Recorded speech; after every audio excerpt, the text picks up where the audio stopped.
ನಾಳೆ ಈಗಾಗಲೇ ಚಳಿಗಾಲದ ಅಧಿವೇಶನದ ಸಿದ್ಧತೆಗಳಾಗ್ತಾ ಇದೆ. ಆ ನಡುವೆ ಕಾಂಗ್ರೆಸ್ನ ಶಾಸಕಾಂಗ ಪಕ್ಷದ ಸಭೆ ಕರೆದಿದ್ದಾರೆ ಸಿಎಂ ಸಿದ್ದರಾಮಯ್ಯ. ಮಂಗಳವಾರ ಬೆಳಗಾವಿಯ ಸುವರ್ಣಸೌಧದಲ್ಲಿ ಸಿಎಲ್ಪಿ ಸಭೆ ಕರೆದಿದ್ದಾರೆ. ಶಾಸಕಾಂಗ ಪಕ್ಷದ ಸಭೆ ಕರೆದಿದ್ದಾರೆ ಮಾನ್ಯ ಮುಖ್ಯಮಂತ್ರಿಗಳು. ಸುವರ್ಣಸೌಧದಲ್ಲಿ ಸಭೆಯನ್ನ ನಡೆಸ್ತಾರೆ. ಉತ್ತರ ಕರ್ನಾಟಕದ ಸಮಸ್ಯೆಗಳಿಗೆ ಸ್ಪಂದಿಸುವ ಬಗ್ಗೆ ಈ ಸಭೆಯಲ್ಲಿ ಚರ್ಚೆ ಮಾಡಲಾಗುತ್ತೆ ಅಂತ ಹೇಳಲಾಗ್ತಾ ಇದೆ. ಕಲ್ಯಾಣ ಕರ್ನಾಟಕ, ಕಿತ್ತೂರು ಕರ್ನಾಟಕದ ಸಮಸ್ಯೆಗಳಿಗೆ ಆದ್ಯತೆ ಕೊಡ್ತಾರೆ. ಅಲ್ಲದೆ ವಿಪಕ್ಷಗಳ ಹೋರಾಟಗಳನ್ನು ಹತ್ತಿಕ್ಕೋ ಬಗ್ಗೆ ಕೂಡ ಮುಖ್ಯಮಂತ್ರಿಗಳು ತಮ್ಮ ಪಕ್ಷದ ಸದಸ್ಯರುಗಳಿಗೆ ಸೂಚನೆ ಕೊಡ್ತಾರೆ. ವಕ್ಫ್, ಮೂಡ, ವಾಲ್ಮೀಕಿ ಹಗರಣಗಳ ಬಗ್ಗೆ ಪ್ರತಿಪಕ್ಷಗಳು ಪ್ರಸ್ತಾಪ ಮಾಡಿದಾಗ ಅದನ್ನು ಹೇಗೆ ಕೌಂಟರ್ ಮಾಡಬೇಕು, ಯಾವ ರೀತಿ ಅದನ್ನು ಎದುರಿಸಬೇಕು ಅನ್ನುವ ಸಮರ್ಥನೆಯ ಲೆಕ್ಕಾಚಾರಗಳನ್ನು ಕೂಡ ಎಲ್ಲ ಶಾಸಕರುಗಳಿಗೆ ಮುಖ್ಯಮಂತ್ರಿಗಳ ಆದಿಯಾಗಿ ನಾಯಕರು ತಿಳಿಸ್ತಾರೆ. ವಿಪಕ್ಷಗಳ ಸದಸ್ಯರ ಧ್ವನಿ ಹೆಚ್ಚಾಗಬಾರ್ದು, ಆ ರೀತಿ ನಾವು ನೋಡ್ಕೋಬೇಕು ಅನ್ನುವ ನಿಟ್ಟಿನಲ್ಲಿ ಈ ಸಿಎಲ್ಪಿ ಸಭೆಯನ್ನು ಕರೆಯಲಾಗಿದೆ. ಸಾಮಾನ್ಯ ಮೊದಲ ಅಧಿವೇಶನ ಆರಂಭ ಆಗ್ತಾ ಇದ್ದಂಗೆ ಮೊದಲನೇ ದಿನ ಬೇರೆ ಬೇರೆ ಅಲ್ಲಿ ನಡಿಬೇಕಿರುವ ಕನ್ವೆನ್ಷನಲ್ ಕಾರ್ಯಕ್ರಮಗಳು ನಡೆಯುತ್ತೆ. ಎರಡನೇ ದಿನದಿಂದ ನಿಜವಾದಂಥ ಸದನ ಆರಂಭ ಆಗೋದು. ಹಾಗಾಗಿ ಏನೇನಾಗಬೇಕು ಅನ್ನೋದ್ರ ಬಗ್ಗೆ ಮುಖ್ಯಮಂತ್ರಿಗಳು ಈ ಸಿಎಲ್ಪಿ ಸಭೆಯಲ್ಲಿ ತಮ್ಮ ಶಾಸಕರುಗಳಿಗೆ ಬ್ರೀಫ್ ಮಾಡ್ತಾರೆ. ಹಲವು ವಿಚಾರಗಳನ್ನು ಇಲ್ಲಿ ತಮ್ಮ ಶಾಸಕರುಗಳಿಗೆ ತಿಳಿ ಹೇಳಲಿಕ್ಕಿದ್ದಾರೆ. ಸಿಎಲ್ಪಿ ಸಭೆಯನ್ನು ಸುವರ್ಣಸೌಧದಲ್ಲಿ ನಡೆಸುವ ನಿರ್ಧಾರವನ್ನು ಕೈಗೊಳ್ಳಲಾಗಿದೆ. ಆನಂದ್ ಈ ಬಗ್ಗೆ ಮಾಹಿತಿ ಕೊಡ್ತಾರೆ, ಫೋನ್ ಸಂಪರ್ಕದಲ್ಲಿದ್ದಾರೆ.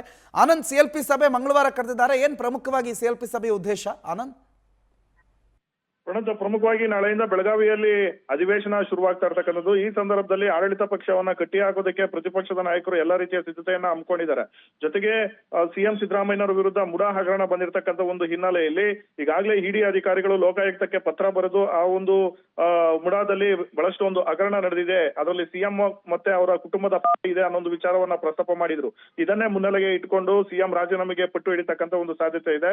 ಇದ್ರ ಜೊತೆಗೆ ವಾಲ್ಮೀಕಿ ಹಗರಣ ಜೊತೆಗೆ ವಕ್ಫ್ ವಿವಾದಗಳ ಬಗ್ಗೆನೂ ಕೂಡ ಪ್ರತಿಪಕ್ಷ ನಾಯಕರು ಆ ಒಂದು ಅಸ್ತ್ರಗಳನ್ನ ಕೈಗೆತ್ಕೊಂಡು ಮುಗಿಬೀಳೋದಕ್ಕೆ ಆಡಳಿತ ಪಕ್ಷದ ವಿರುದ್ಧ ತೀರ್ಮಾನವನ್ನ ಮಾಡ್ಕೊಂಡಿದ್ದಾರೆ. ಹೀಗಾಗಿ ಪ್ರತಿಪಕ್ಷಗಳನ್ನ ಬಾಯಿ ಮುಚ್ಚಿಸೋದಕ್ಕೆ ಯಾವ ರೀತಿ ಒಂದು ತಂತ್ರಗಾರಿಕೆಯನ್ನ ಮಾಡಬೇಕು ಅನ್ನೋ ಒಂದು ನಿಟ್ಟಿನಲ್ಲಿ ಸಿಎಂ ಸಿದ್ದರಾಮಯ್ಯನವರು ಮಂಗಳವಾರ ಬೆಳಗ್ಗೆ ಶಾಸಕಾಂಗ ಪಕ್ಷದ ಸಭೆಯನ್ನ ಕರೆದಿರ್ತಕ್ಕಂಥದ್ದು. ಎಲ್ಲಾ ಶಾಸಕರು ಹಾಗೆ ಸಚಿವರುಗಳು ಕೂಡ ಉಪಸ್ಥಿತಿ ಇರಬೇಕು ಅಂತ ಈಗಾಗಲೇ ಸೂಚನೆಯನ್ನ ಕೊಡಲಾಗಿರ್ತಕ್ಕಂಥದ್ದು. ಜೊತೆಗೆ ಬಿಜೆಪಿ ಅವಧಿಯಲ್ಲಿ ಏನು ಸುಮಾರು ಒಂದು 27 ಹಗರಣಗಳು ನಡೆದಿದೆ. ಹಗರಣಗಳ ತನಿಖಾ ಒಂದು ಹಂತ ಯಾವ ಹಂತದಲ್ಲಿದೆ ಅನ್ನೋದ್ರ ಬಗ್ಗೆನೂ ಕೂಡ ಎಲ್ಲಾ ಒಂದು ಮಾಹಿತಿಯನ್ನ ಕಲೆ ಹಾಕುವಂತೆ ಈಗಾಗಲೇ ಸಂಬಂಧಪಟ್ಟ ಸಚಿವರಿಗೆ ಸಿಎಂ ಸಿದ್ದರಾಮಯ್ಯನವರು ಸೂಚನೆಯನ್ನ ಕೊಟ್ಟಿದ್ದಾರೆ. ಹಾಗಾಗಿ ಆಡಳಿತ ಪಕ್ಷದ ವೈಫಲ್ಯಗಳನ್ನ ಎತ್ತಿ ಹಿಡಿಯೋದಕ್ಕೆ ಬಂದ್ರೆ ಬಿಜೆಪಿ ಅವಧಿಯಲ್ಲಿ ಆಗಿರ್ತಕ್ಕಂಥ ಹಗರಣಗಳನ್ನ ಪ್ರಸ್ತಾಪ ಮಾಡಿ ಅವ್ರಿಗೆ ಕೌಂಟರ್ ಕೊಡಬೇಕು ಅನ್ನೋ ನಿಟ್ಟಿನಲ್ಲಿ ಸಿಎಂ ಸಿದ್ದರಾಮಯ್ಯನವರು ಕೆಲವು ಸಲಹೆ ಸೂಚನೆಗಳನ್ನ ನೀಡ್ತಕ್ಕಂಥ ಒಂದು ಸಾಧ್ಯತೆ ಇದೆ. ಇದೇ ಅಲ್ಲದೆ ಸಚಿವ ಕೃಷ್ಣ ಬೈರೇಗೌಡ, ಹೋಮ್ ಮಿನಿಸ್ಟರ್ ಹಾಗೆ ಪ್ರಿಯಾಂಕ್ ಖರ್ಗೆ ಸೇರಿದಂತೆ ಹಿರಿಯ ಸಚಿವರು ಮತ್ತೆ ಬಹಳಷ್ಟು ಒಂದು ಶಾರ್ಪ್ ಆಗಿ ಇರ್ತಕ್ಕಂಥ ಒಂದು ಸಚಿವರಿಗೆ ಕೆಲವೊಂದು ಟಾಸ್ಕ್ ಅನ್ನು ಕೂಡ ಸಿಎಂ ಸಿದ್ದರಾಮಯ್ಯನವರು ಕೊಡ್ತಕ್ಕಂಥ ಒಂದು ಸಾಧ್ಯತೆ ಇದೆ.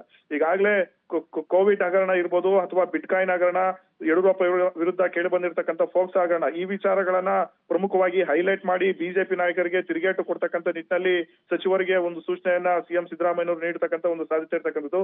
ಹಾಗಾಗಿ ಪಕ್ಷದ ಒಂದು ಆಂತರಿಕವಾಗಿ ಅನುದಾನಗಳ ಕೊರತೆ ಇದೆ.